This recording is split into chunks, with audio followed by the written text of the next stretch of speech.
Welcome to the Sports Playbook, where we discuss solutions to issues that impact sports.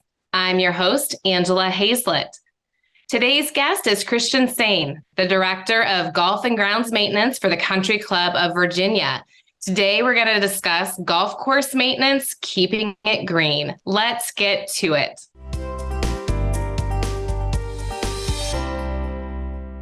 Welcome, Christian. Thank you for joining us today on the Sports Playbook.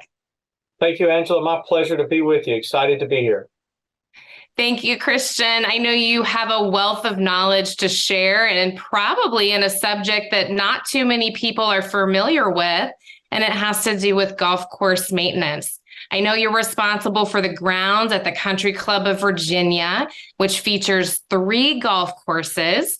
The James River course, which is used to host a PGA Tour Champions event. The Tuckahoe Creek course is a country course near the James River course.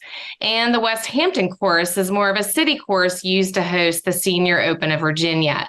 So what type of challenges do you face overseeing grounds maintenance for 3 golf courses in 2 separate locations?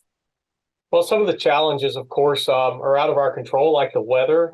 It's a very difficult area that we live in, the transition zone, and growing grass here can be challenging. Other than that, just trying to keep we're a very busy club. We have several members, close to probably 7,800 members here at the club. So it's a well-used well-used country club. So just the amount of play we get and keeping up with this schedule and keeping things nice for our membership. Those are the big challenges. It does sound like a big challenge. And how many acres of grounds do you actually cover? The golf courses themselves probably account for about 350 acres of areas that actually we're maintaining, either mowing grass or taking care of mulch beds or et cetera. And then you probably can add another 10 acres in clubhouse grounds at the 2 locations. So probably 360 acres of maintainable area we take care of. Yeah, that sounds like a lot compared to what most people probably have at their home, average home size. So, but it takes a lot of teamwork to maintain so much land.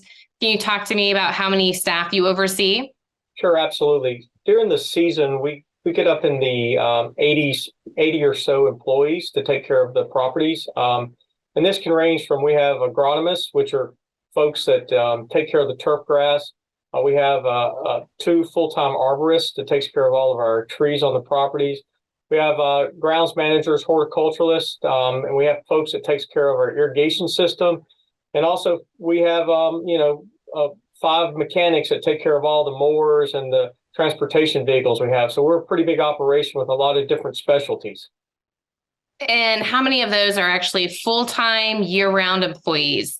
We usually run about 55 to 60 full-time folks, and actually add 25 or so seasonal people to take care of the property.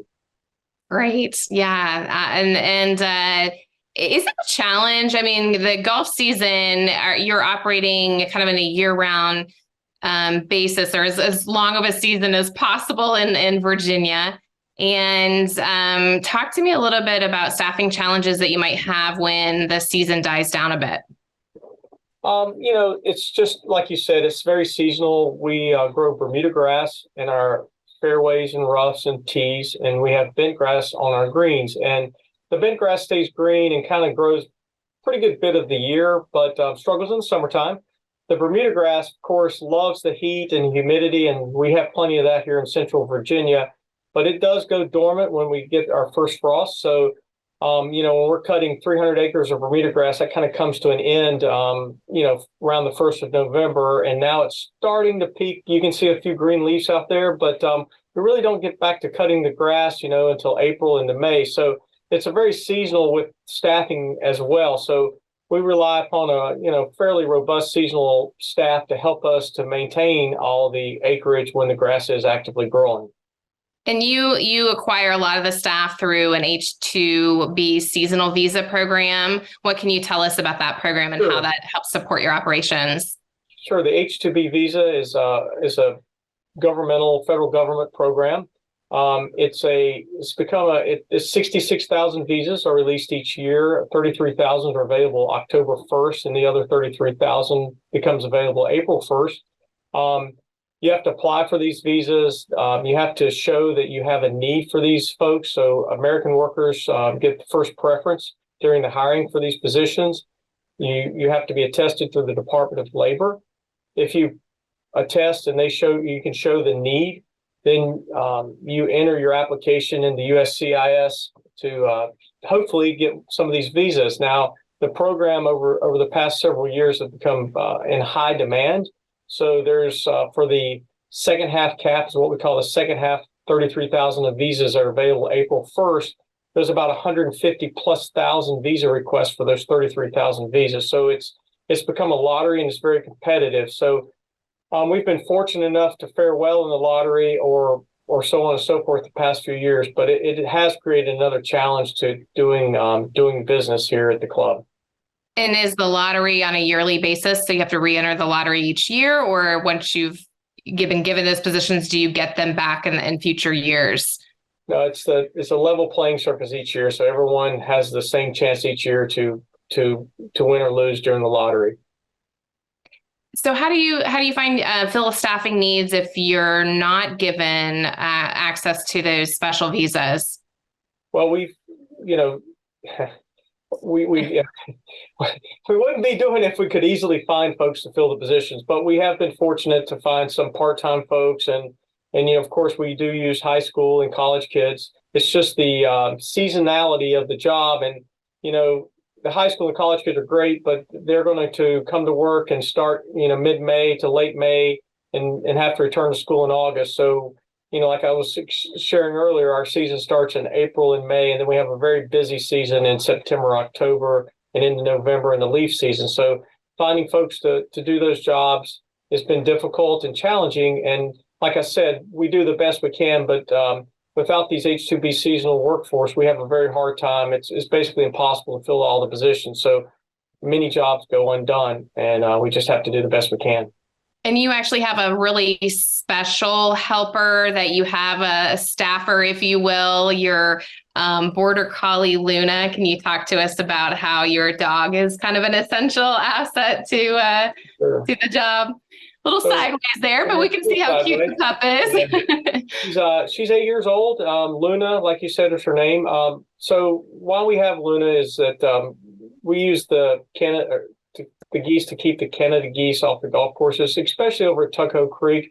It has a lot of large bodies of water at Tuckahoe Creek. So obviously when they're migrating, or you get these ones that don't leave, that just become residential geese. So when I came to work here, we had a border collie, then we had a lull of not having a border collie, and the geese really came back in force. So Luna's Ryder was the first border collie the club had, and I took care of, and Luna is now the border collie who's in charge of keeping the geese off the golf course. We tease her because she does have a job and she comes to work with me every day, but I think she's a little bit more than the goose dog. She's a sweetheart, so we're happy to have her. one of your loyal employees. Yeah, she is. Let's talk a little bit more about the wildlife that impact the golf course. So you mentioned the geese, there's hawks, deer, fox. Talk to me about the wildlife and what do you do to kind of maintain those challenges? Well, of course, we're fortunate that we would like to encourage wildlife, because I think that golf courses can provide somewhat of a sanctuary, especially in urban areas, for some wildlife. So out here at James River, with the amount of property the club owns, close to 1,000 acres, that's not undeveloped except for the 2 golf courses, we find a lot of different wildlife. I guess you would say that I was sharing some stories that earlier last year was a first for me, that we had a hawk that a pair of hawks nested, and they were actually dive bobbing members because they were protecting their young. So that was a little bit problematic. We had the Game and Inland Fisheries. We were working with them to try to just figure out what to do in that situation. And eventually they kind of went away on their own, and hopefully won't come back this year. But between that and foxes, they tend to find their dens up around the clubhouse. So that can create some challenges. So you just try to have to manage that and work through the authorities to get some helpful advice. As far as damage to the golf courses, I guess our greatest damage would just mostly be from deer, and the deer just scratching and running across greens and causing a little damage, but nothing really too severe to deal with. I can understand that. And, deer are really beautiful, but sometimes they like to get into the greenery or the shrubs and things like that. So that can be certainly challenging. And are there limitations for certain types of wildlife as far as what you can do to manage and control that population? As far as what we can plant or maintain, if that's the question. So, yeah.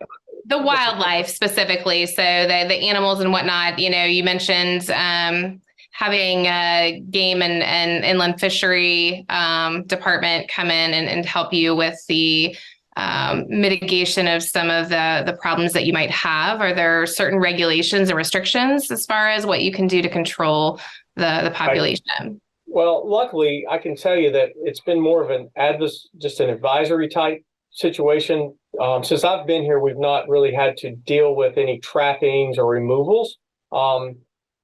It's been, like I say, more advisory.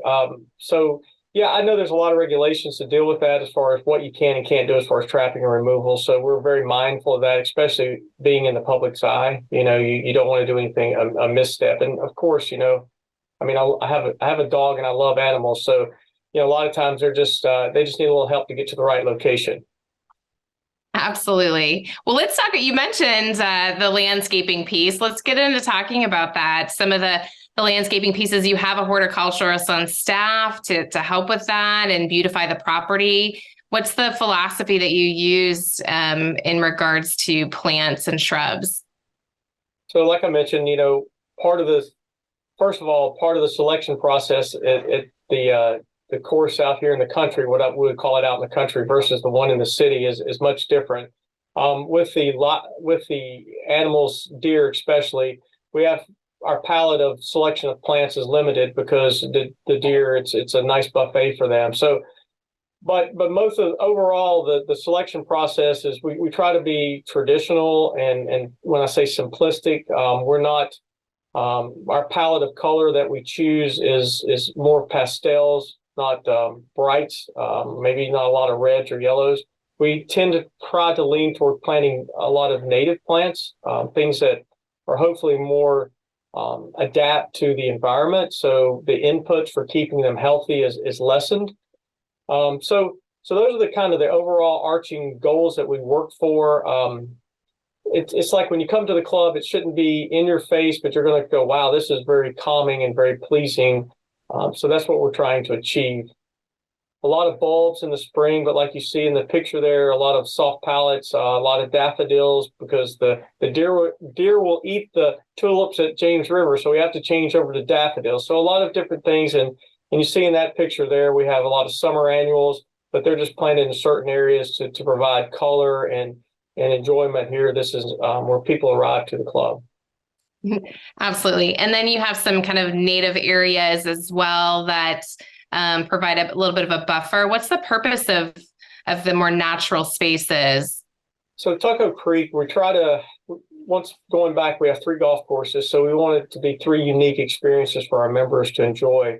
And Tucko Creek was like an old farmland that the course was put on. So we was like, Virginia countryside, Virginia farmland. So let's make it, instead of just maintaining and mowing a bunch, 300 acres or 250 acres of grass, let's try to change some of this over to what would be more, try to take and plant some native species that would work as pollinators and actually reduces maintenance. It doesn't make zero maintenance because those areas do have to be maintained to a certain aspect and certain point, but it does provide different textures. It provides different colors throughout the year, and it also provides a great habitat for wildlife. A lot of different songbirds, and it also animals that provide shelter for small rodents that provide a food source for other animals. So it's a really unique situation to be able to create those ecosystems on the golf course that is good for the environment. So it sounds a little bit like that can help with some conservation and sustainability principles as well. I know that's become really important in our society to be thinking about conservation and sustainability. I know golf courses tend to get a lot of flack for the perception that maybe they negatively impact the environment, particularly with the use of pesticides, fertilizers, lots of watering. So what would you say in response to someone who is articulating that maybe golf courses are not the most sustainable facilities? Good question. I always like to start off with that question by saying that, or the statement is that what's best for the environment is something that stays untouched. You just let it go back to natural and don't touch it at all. So anytime you do anything to property, then you're going to have some sort of negative impact to something. So now, is that a parking lot or strip mall or golf course? And people can make their own opinions on that. I would say that when I think about our West Hampton facility, it's in the it's right in the middle of town now. I guess you would call it in the city of Richmond. So if you look at it from high up in the air, you have a green oasis and a lot of concrete and houses and strip malls, et cetera. So it is providing something that's taking in carbon dioxide, it's releasing oxygen, it's providing cooling during the summertime instead of having concrete or asphalt, and also is providing some wildlife habitat. Now, the diversity of wildlife might be somewhat limited, but you have something's better than nothing. Now, I would say about the fertilizers and pesticides and chemicals, all of that said, yes, to maintain quality turf, you have to have some inputs, or we'll just have weed fields. But I think that science and technology has come so far, and that we've gotten so much better as land managers that we're making better decisions using less chemicals, less inputs, less fertilizers. And unfortunately, probably superintendents don't do a good job telling that story. But the surveys and the data that's being collected by the Golf Course Superintendents Association is showing that we're making great strides in reduction of those inputs. I'd also say, like, we're very unique here in Virginia, and especially in the Richmond area, is being part of the Chesapeake Bay and being part of the cleaning up the Chesapeake Bay. There's a lot of regulations to deal with fertilizer applications. We are under a nutrient management plan that we have to submit this plan to the state, and it's approved and it's monitored, that only allows us to apply so much nitrogen, so much phosphorus throughout the year, which does have negative impacts on our waterway. There's no doubt about it. So we're very regulated. We're trying to do good for the environment and also provide a good playing surface for a game that people enjoy. It is recreation. So there is a human aspect to it, to the enjoyment of the game and being outside. So I think a lot of times that message gets lost as well. The health benefit to people playing on the course and being out in nature and in green spaces. So, I mean, that's interesting that you're regulated by the Chesapeake Bay area, the water protection and watershed area. And I think do the buffer zones into the watersheds also help with that plan to reduce the impact of what gets put into the runoff of fertilizers and pesticides into the water? Absolutely. So, anytime you can slow water down and give the chance for water to either deposit sediment or nutrients, then you're going to have a positive impact on the waterways. So, and as you saw in some of our photos, we do have, we try to maintain some buffer. And sometimes a buffer can be even just instead of cutting the grass at 1 inch, it might be cutting it 2 or 3 inches. It's just enough to slow the water down. So, yeah, great. Let's talk a little bit about greens, because I know this is the primary feature of a golf course is the greens and maintaining this aspect. So what do you have to do to maintain the grass and the greens on a golf course? Well, that's our, having good greens is like I tell folks that work for me and young up and coming superintendents that, if you have good greens, a lot of other things can be overlooked. But when your greens are not good, you're probably going to hear about not only that, but a lot of other things. But, the greens are intensively maintained.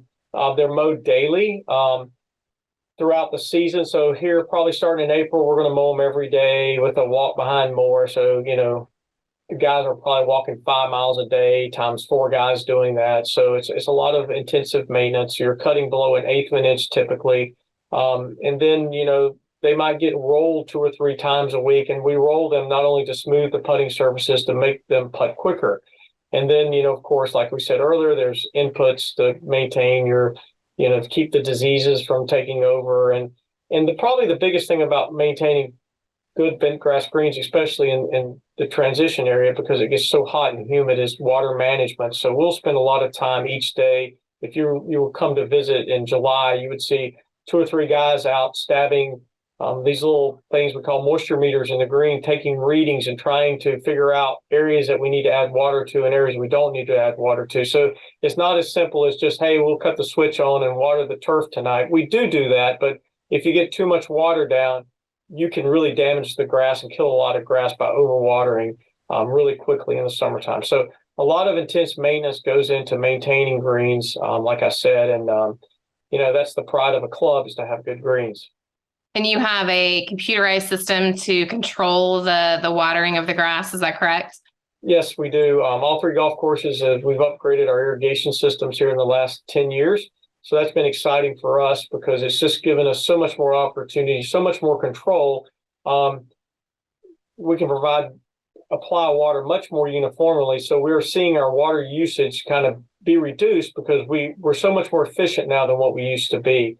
And the technology is finally, catching up into the golf course maintenance area where, we're having these nifty apps on our phone that we can control the irrigation systems from our phone. We're in the field that we can reduce or increase the run times on certain irrigation heads. So, we have a more consistent product because you don't have a wet spot and a dry spot, because we can adjust those in the field.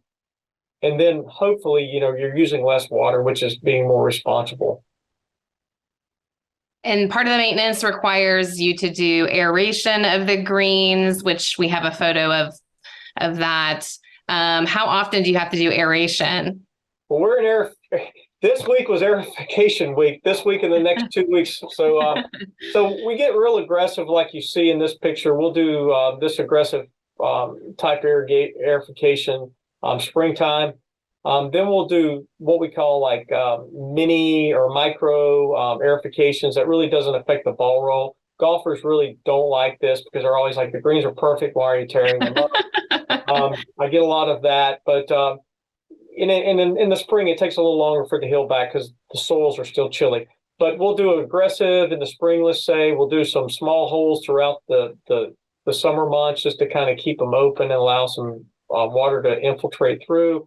And then in the fall, we'll come back and do maybe not as aggressive as what you saw in the picture, but a little bit of aerification that hopefully we can balance between keeping the golf course playable for our members and also maintaining good golf turf. And sometimes you just have to replace the sod, correct? Well, let's hope not. But yeah, this was a picture of replacing some sod around some greens. But yes, unfortunately, sometimes you get winter kill. The Bermuda grass gets winter kill.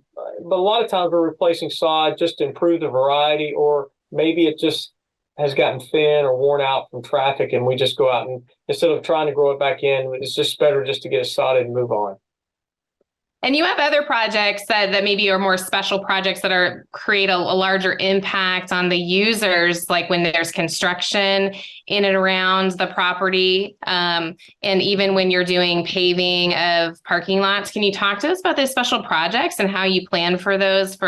You're a year-round operation, so how do you incorporate those and not impact the members too often?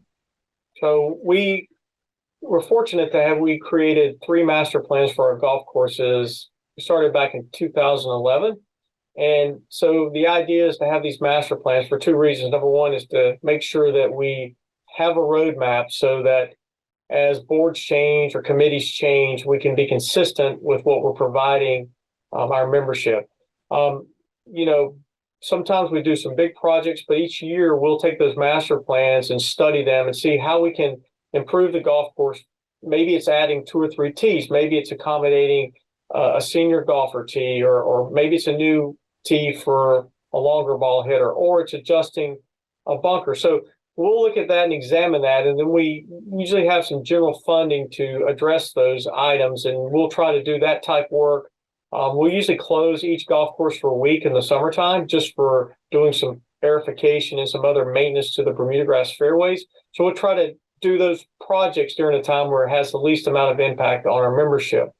So as far as the other parts that I'm responsible for, I cover all the roadways and sidewalks as well at both campuses. So that's a little trickier. Luckily, paving usually comes around every 15 to 20 years. This year, we're doing quite a bit of paving, but those are things that the planning is very, you have to be very succinct about them, because we are open 360. Well, actually, we're closed Christmas Eve and Christmas Day now, which is great. But the other days we're open. So both campuses are open, and like I shared with you, the West Hampton campus is kind of the hub of the country club because it has the tennis, it has the pools, it has the fitness center, it has a large social component to it. So it's a very, very busy place. So you have to really, really plan around a lot of different schedules, a lot of different, when's the pool opening, what's the season, et cetera. So those can be some of the challenges of working at the club. It's just working around those members and keeping them happy.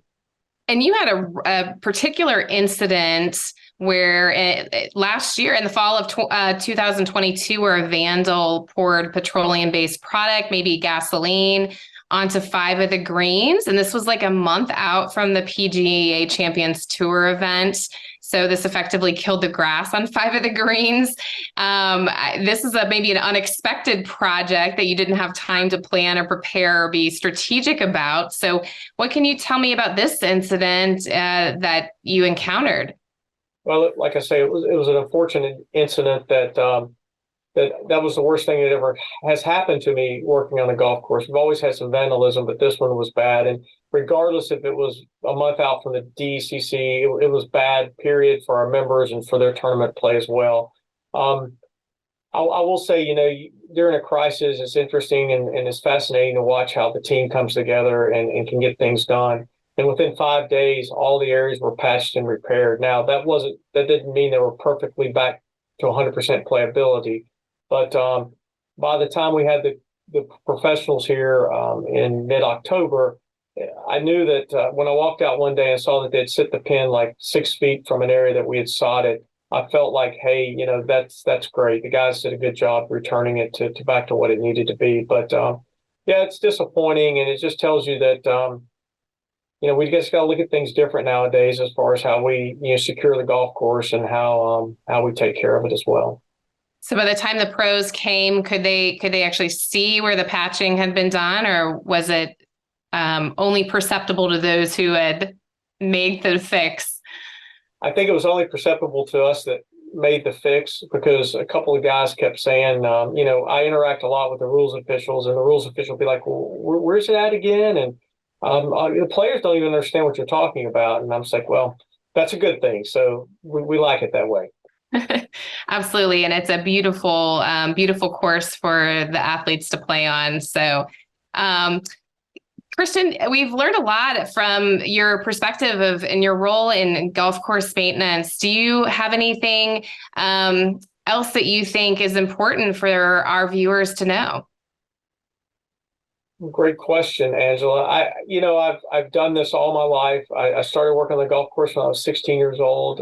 I can truly say that I've loved every day of it. It's a lot of hours sometimes, and dealing with Mother Nature can smack you in the face. But I would just say that if anybody's out there, I think that we have a shortage of young men and women who want to get into golf course maintenance at a professional level. And I think you should look into it. It's a great career, and you get to work around with some wonderful people, and you get to be outside, and you get to have a dog. So I mean, what do you ask for? You could bring your dog to work and work outside. Exactly. Perfect therapy. Well, Christian, thank you for your insight into golf course maintenance. And thank you to our viewers today for joining us on the Sports Playbook. On our next episode, our guests will be Neil Turnus and Sam Ehrlich, who will examine athlete name, image, and likeness through the lens of the First Amendment. We will see you then.